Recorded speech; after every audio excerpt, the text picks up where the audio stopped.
আসসালামু আলাইকুম প্রিয় শিক্ষার্থী বন্ধুরা, রাজ মেথড ক্লাসে সবাইকে স্বাগতম।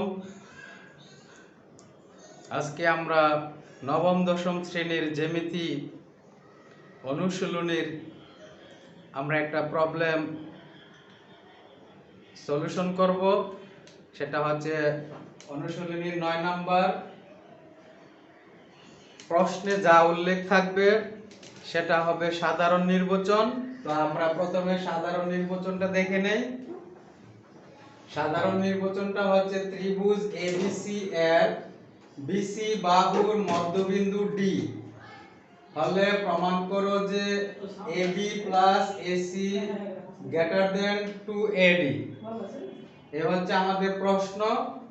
আর একটা উপপাদ্য প্রমাণ করতে গেলে তার 4টা অংশ লাগে।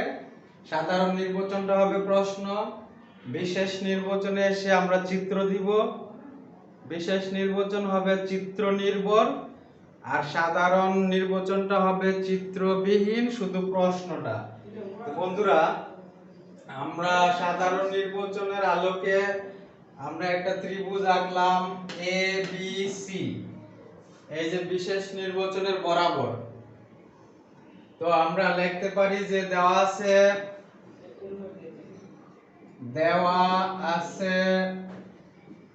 ত্রিভুজ এ বি সি এর বিসি বাহুর মধ্যবিন্দু,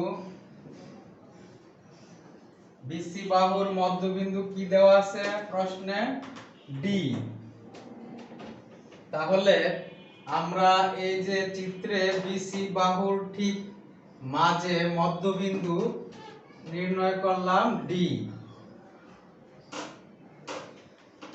তারপরে আমাদের প্রমাণ করতে হবে যে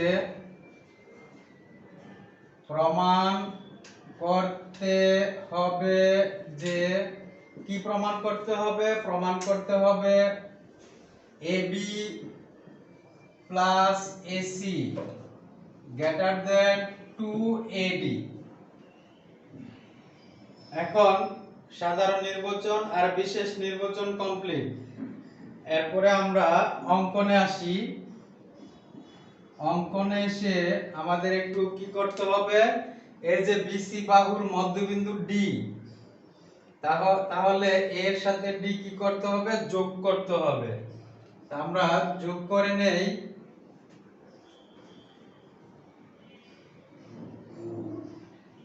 এই যে a, d যোগ করলাম। তো অঙ্কনে আমরা লিখলাম a, d যোগ করি। আচ্ছা, যোগ করার পরে কি করব? এই AD কে বর্ধিত করব, ই পর্যন্ত বর্ধিত করব। এখন বর্ধিত কতটুক করব?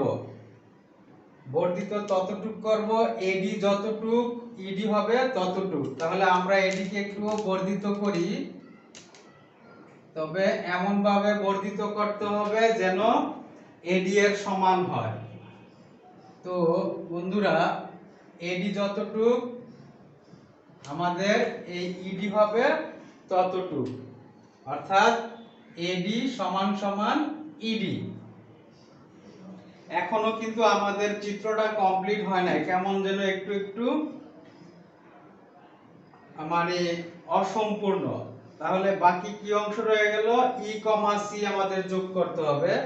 তার পূর্বে আমাদের লিখতে হবে যে এডি কে ই পর্যন্ত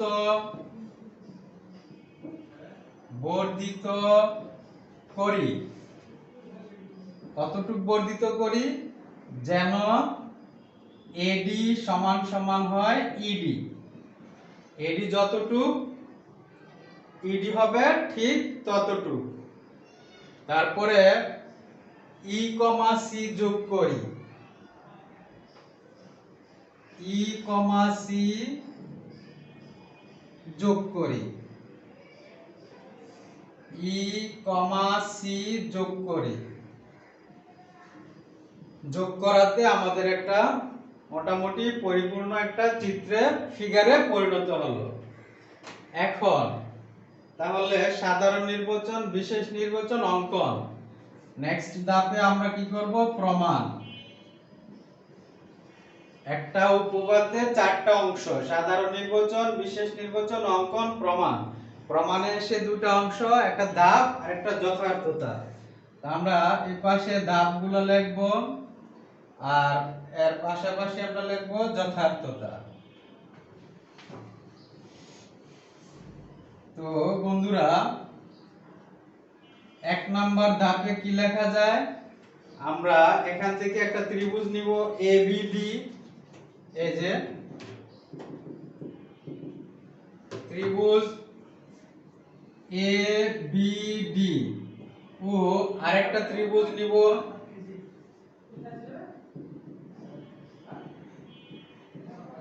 EDC।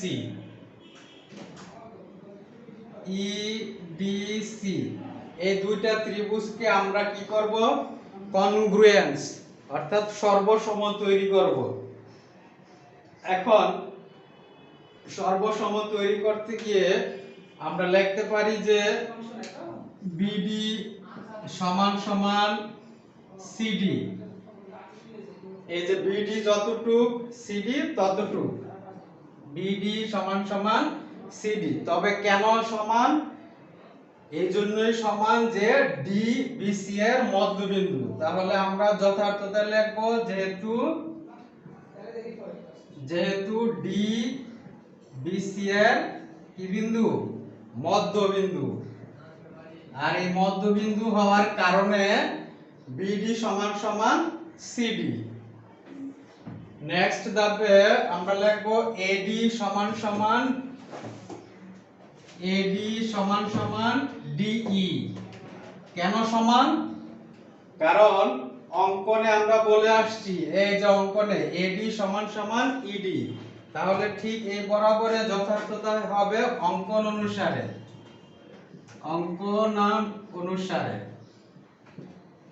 তাহলে AD সমান সমান DE এই সমান হওয়ার কারণ হচ্ছে অঙ্কনে আমরা এই কথাটা বলে আসছি।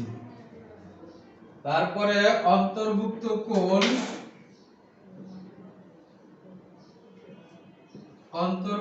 কোণ কি দেখা যায়? এই যে AD আর BD এর অন্তর্ভুক্ত কোণ হচ্ছে কি? ADB কোণ। তাহলে ADB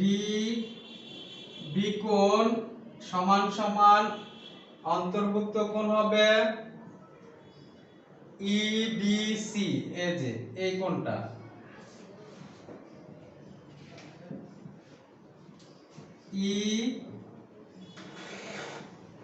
EDC।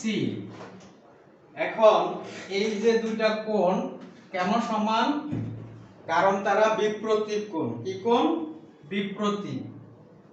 বিপ্রতীপ কোণ হওয়ার কারণে এই দুটো কোণ কি হয়ে গেল? সমান। আর বিপ্রতীপ কোণটা কি? এই যে আমরা যদি একটা কোণ আঁকি, এখানে একটা কোণ, এই কোণটা তৈরি করতে গিয়ে কয়টা বাহু লাগছে?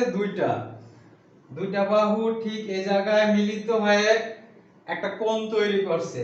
এখন এই দুইটা বাহুকে যদি ঠিক বিপরীত দিকে আমরা বর্ধিত করি, এই বাহুটাকে ঠিক বিপরীত দিকে বর্ধিত করলাম, আবার এই বাহুটাকে ঠিক বিপরীত দিকে বর্ধিত করলাম। বর্ধিত করার কারণে এই যে উপরে একটা কোণ sec1 আর এই নিচে একটা কোণ sec2, আর এই দুইটা কোণ কে বলা হয় বিপ্রতীপ কোণ। আর মনে রাখতে হবে বিপ্রতীপ কোণ দ্বয় কি হয়? পরস্পর সমান হয়। তাহলে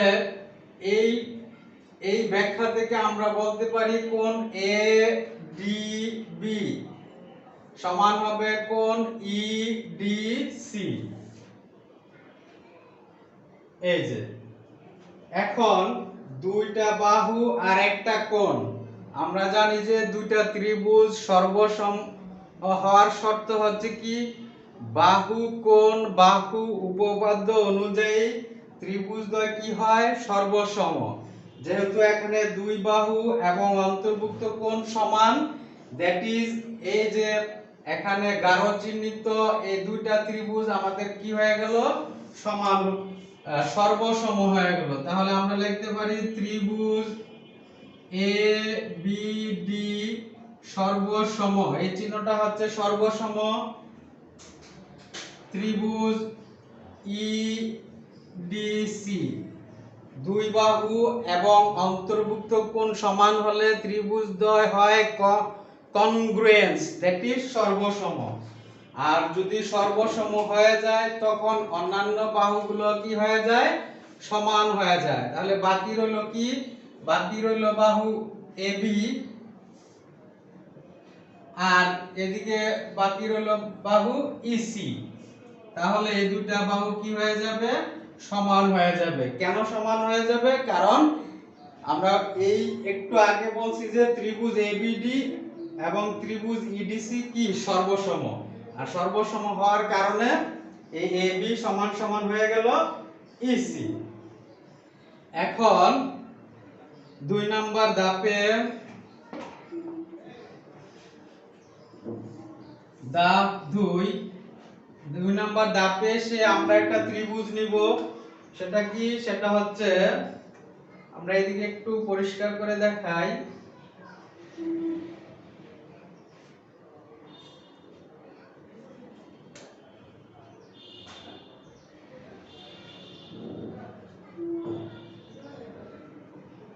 এই যে এখানে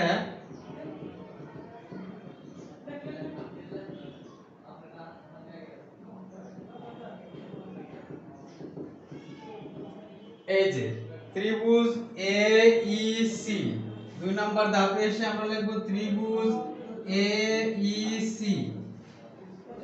এ ই সি এই ত্রিভুজ থেকে আমরা কি লিখতে পারি, লিখতে পারি যে AC plus EC,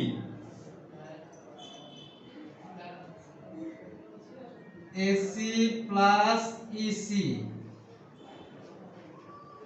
greater than এই। যথার্থতে আমরা লিখব যে এই লাইনটা লেখার, আমরা কোত্থেকে এই লাইনটা লিখলাম, আমরা জানি যে ত্রিভুজের যে কোনো দুই বাহুর যোগফল তৃতীয় বাহু অপেক্ষায় বৃহত্তর।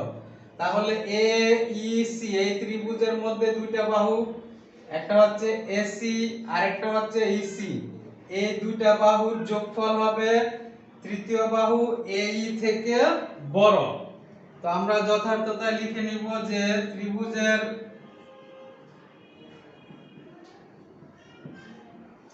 দুই বাহুর যোগফল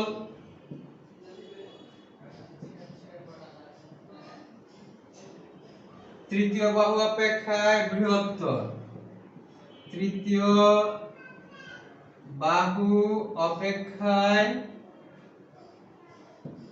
কি বৃহত্তর মানে বড়। এই কথা থেকে আমরা এই লাইনটা কি লিখতে পারি। তারপরে এদিকে এসে দেখো বন্ধুরা, বা দিয়ে আমরা লিখতে পারি ধাপ 1 এ আমরা কি পাইলাম, ইসি সমান সমান কি বের হয়, ইসি সমান সমান বের হইছে এবি। তাহলে এই পাশে এসি ঠিক রাখলাম আর এই ইসির পরিবর্তে আমরা লিখব এবি। এই জন্যই তো আমরা ধাপ 1 ব্যবহার করলাম। তাহলে ইসির পরিবর্তে কি লিখলাম, এবি। কোত্থেকে, ধাপ 1 থেকে। গ্রেটার দেন এই, এই থেকে কি লেখা যায়, এ ই, এই এতটুকু আমরা লেখা যায় A D plus D, A D plus DE.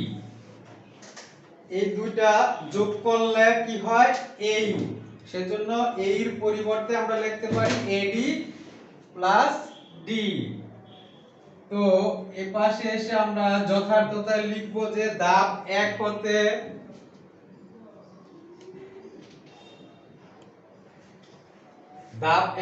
আমরা কি লিখলাম, ইসির পরিবর্তে এবি আর এই এর পরিবর্তে লিখলাম এডি প্লাস ডি। মোটামুটি আমাদের শেষ পর্যায়ে এসে গেছে। এটা একটু সাজায় লিখলাম এবি প্লাস এসি। আমাদের প্রমাণের একটা অংশ হয়ে গেল এবি প্লাস এসি। তাহলে ওই পাশে কি আছে এডি, তাহলে এই এডি ঠিক রাখলাম বন্ধুরা। আর ডিই, ডিই কে কি লেখা যায়, ডিই কে লেখা যায় এডি, কারণ এই যে আমরা অঙ্কনে লিখলাম ডিই, ডিই সমান সমান কি এডি, তাহলে এই ডি এর পরিবর্তে আসবে এডি। তারপরে এবি প্লাস এসি আর এডির সাথে এডি যোগ করলে হবে 2AD। এই তো, তাহলে আমাদের কি হয়ে গেল, A B plus A C greater than 2AD। আমাদের এই উপপাদ্যটা প্রমাণিত হয়ে গেল। আশা করি সবাই বুঝতে পারছো। আজকে আর নয়, থ্যাংক ইউ এভরিবডি।